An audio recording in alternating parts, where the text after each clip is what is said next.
Happy Deepavali Festival to everyone, especially to all our family members, friends, and Hindu followers. Ngayong araw na ito, dadalhin namin kayo sa tinatawag naming Little India. So dahil ito ang grand festival ng mga Hindus, napakahirap po pumasok sa lugar kung saan tayo pupunta.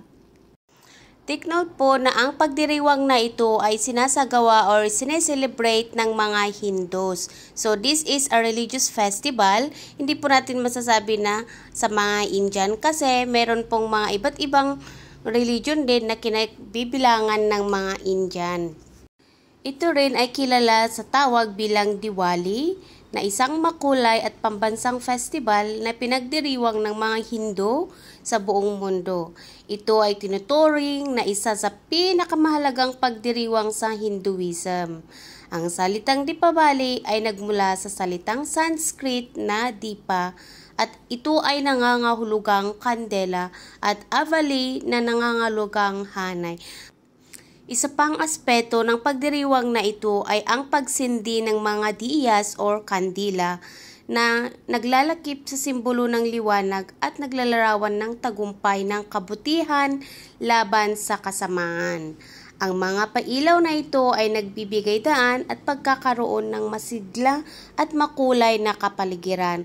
Kaya po sa pagdiriwang na ito, kami po ay nagsusuot ng mga magagarbong kasuotan, yung mga makukulay, basta yung mga happy colors.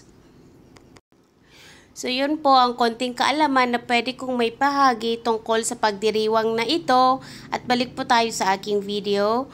Ito yung ginagawa bago yung okasyon or bago dumating yung araw ng pagdiriwang, kailangang bumili ng bagong kasuotan, mga bagong gamit sa bahay, basta yung mga anything related about this occasion.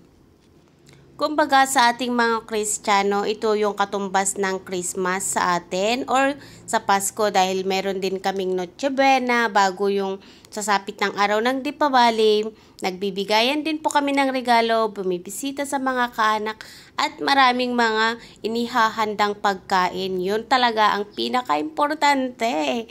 So, yan lang muna for today. Thank you so much for watching. See you again on my next vlog. Bye!